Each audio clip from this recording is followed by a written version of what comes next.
আমাদের এই পশ্চিম অঞ্চলের ধ্রুবতারা, কিংবদন্তি মানুষ, মহান মুক্তিযুদ্ধের সংগঠক, গণপরিষদ সদস্য, যার হাত ধরে ফুলবাড়ী উপজেলা আওয়ামী লীগ আজকে এই পর্যায়ে এসেছে, সেই কিংবদন্তি পুরুষ আলহাজ অ্যাডভোকেট মুসলিম উদ্দিন মহোদয়।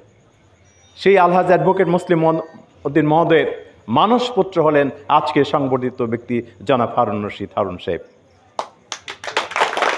শান্তা ফিজিওথেরাপি সেন্টার, হাসপাতাল রোড, আখালিয়া হেলথ সেন্টারের পাশে।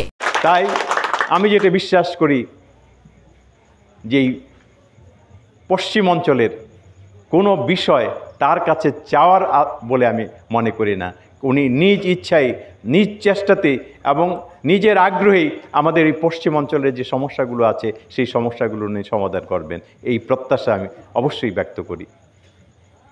আপনারা বিগত নির্বাচনে যেভাবে আজকের এই সম্বর্ধিত ব্যক্তিরকে সমর্থন করেছেন, এতে করে আমাদের উপজেলা আওয়ামী লীগের ভাবমূর্তি উজ্জ্বল হয়েছে এবং আমরা যেটা চাচ্ছি সেটি হলো জয়ন্তী শেখ হাসিনার যে স্মার্ট বাংলাদেশ গড়ে তোলার যে স্বপ্ন, সেই স্বপ্ন বাস্তবায়নের ক্ষেত্রে এই উপজেলা পরিষদ একটি বড় ভূমিকা রাখে। সেই ক্ষেত্রে এইখানে একজন আদর্শিক নেতা আজকে উপজেলা চেয়ারম্যান হয়েছে বলেই জয়ন্তী শেখ হাসিনার সেই আদর্শ বাস্তবায়ন করাটা খুব সহজতর হবে।